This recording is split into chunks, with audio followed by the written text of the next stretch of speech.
Now, today, the police officers accused of killing teenager Nathaniel Julies were back in court. On Wednesday, also in court, 4 officers accused of the murder of town planner Mtokozisi Mtumba during student protests last week. Just 2 examples of alleged police brutality. And the SAPS, of course, has paid out millions to citizens who have been brutalized by the police. So what, if anything, has been learned since the police opened fire on protesters at Marikana? And while there is justifiable anger over any police brutality, what difficulties does the average police officer face trying to do their job? Well, I'm joined now by David Bruce, a researcher specializing in policing and public security. Good evening. Thank you so much for joining us. I just want to read you a small quote from a really interesting article in the Citizen newspaper today. It's written from the point of view of a police officer, and here's a quote. It's called "Why We Shoot." And here's a description from what it feels like to be facing bricks and stones being hurled at you as the police. And I quote, "Our hearts start beating very fast, as there are many things to remember and look out for. And on top of everything else, our training and tools are not what they should be." Just how tough is it to be a police officer in South Africa facing an angry crowd? Well, the article that you're referring to certainly raises a relevant point. And so, you know, one of the things that I've taken quite a big interest in my work on this issue of the use of force by police is that, you know, there's a need to combine questions of accountability with the need to provide appropriate support to police officers in relation to you know, ensure that they're optimally you know, equipped and trained to use force in an appropriate way where it is necessary. And so, you know, just, you know, one of the issues that one could talk about in quite a lot more detail is what we would need to do to move to a situation where we are providing the right kind of support to police to enable them to, you know, to use force effectively where they need to be doing so.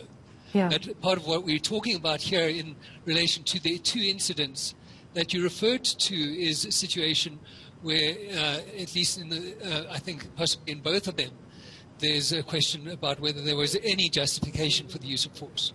Yeah, this is the thing. I mean, certainly eyewitness accounts, and I know that IPID is still piecing everything together, but eyewitness accounts of the killing of Mtokozisi Mtumba, even from our reporters, is that there was no warning given by police. And my understanding, and this is where you can come in and tell us what actually the rules say, is that police have to give 2 warnings, especially if they're in an area where there are bystanders. They have to give 2 warnings before any use of force, even before tear gas. And the eyewitnesses are saying there was no warning of force about to be used, and that rubber bullets should only be used as an absolute last resort. What do the rules say? Right. Okay, there's various issues raised by your question. The one being about warnings. The other one being about more specifically about the use of rubber bullets. And so I understand that we don't have so much time, and I'm just going to focus for the moment on the latter issue. Currently, the SAPS does not have a clear regulatory framework relating to the use of rubber bullets by its members. And so in relation to, for instance, the question about, you know, are police being held to the standards to which they should be held? There's, you know, actually at the moment, we don't have very clear standards. And so, you know, the question as to whether police are acting lawfully or unlawfully in many situations there isn't necessarily a clear answer to that question. One gets into quite abstract principles like proportionality and so on. And so basically, you know, one of the critical issues, and considering that next month is going to be the 10th anniversary of the death of Andries Titane, it's something that, you know, it's worth, you know, saying that raising questions about why this issue has not been addressed. But actually, at the moment, the police, regulations, national instructions, whatever you want to call them, do not actually clearly address issues of the standards that should be applied in relation to the use of rubber bullets. So the Farlam Commission had a recommendation to revamp all of this. I've read up about the Standing Order 262, which is where I read about the 2 warnings that rubber bullets, you have to be at least 20 meters away, you cannot shoot directly at a person.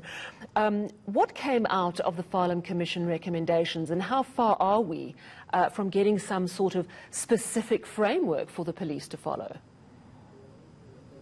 Okay, well, you see, I mean, in many ways, the Farlam Commission was in relation to quite a different type of situation, a situation where the police had been using live ammunition, and there was a very large number of fatalities related to that. In fact, they were using automatic rifles, R5s.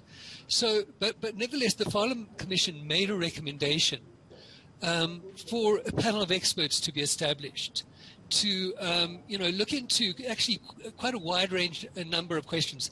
The one was to do with the use of R5s, but it included general questions to do with how police are equipped and the regulatory framework governing the conduct of public order policing, the policing of protest. Sure. And so the Farlam Commission recommended that a panel be established to look into these issues. The panel was established in 2016 and submitted a report to government in 2018.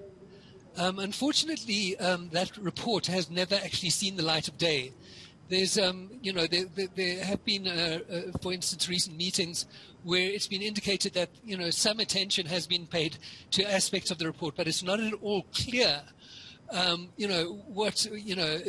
what degree the recommendations of that panel have been taken seriously. So what I'm hearing is that there aren't clear guidelines for police in these situations with crowds. And furthermore, if I go back to the Citizen article, there's a quote here that says, "We must fight riots with useless stun grenades, throw tear gas by hand." The article also says that some of the tear gas dates back to 1972, and they say that the rubber bullets, shotguns loaded with rubber bullets, are less accurate than a paintball gun. It strikes me that surely one of the easiest things to sort out is getting the cops the right equipment, so that they're not dealing with equipment that can be volatile or used and falter.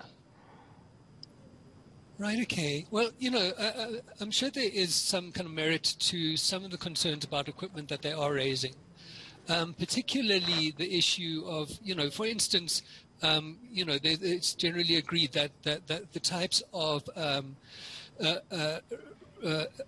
shotgun, that they're using, and the rubber bullet ammunition is inaccurate. The key problem that we're having, that, for instance, contributed to the death of Mtsukisi and Tumba and and for instance Andries Tatana 10 years ago, is not issues to do with inaccuracy. It's issues to do with these weapons being used at incredibly close range. And so, the critical point that comes out here is that these weapons are potentially lethal weapons where they are used at very close range. So again, this question to do with, what standards should, apply to public order, the conduct of public order policing operations in relation to the use of these weapons. So a final, I mean, you make such an excellent point that it's more about the framework. But a final question to you, and I really wish we had more time, but it sounds, from what you're explaining, that there's a lack of a framework. So the police don't always know how, when and how to use the equipment that they do have. There's obviously issues with the equipment. The police don't have enough support, as you mentioned. But one of the things we keep being told is that there's a brutalizing culture. There's a culture of violence within the police force. Is that less of a problem than everything you've explained to me now, or is that a bigger overarching problem? You see, I mean, I think where I would focus my attention specifically in relation to this issue. Culture of violence is a very broad term, and I in my work I've come across evidence of things like that in particular regions of the country, more so than being able to say that it's a general feature of the police. What I would say, is partly a problem, and again to return back to the issue of rubber bullets, is that the consequences of the use of these weapons is not taken seriously enough. So, there's evidence that, the manner in which these weapons are used sometimes suggests that, the police almost see them as a kind of type of harmless toy. They shoot at people in situations where, there's no obvious justification for them to do so, as if it seems that they're under the impression that these weapons don't really do any harm. And so obviously the whole issue of how these weapons are understood and how they're used needs to be completely revisited, and the approach to these weapons needs to be taken much more seriously. Thank you so much, David Bruce, researcher specializing in policing and public security.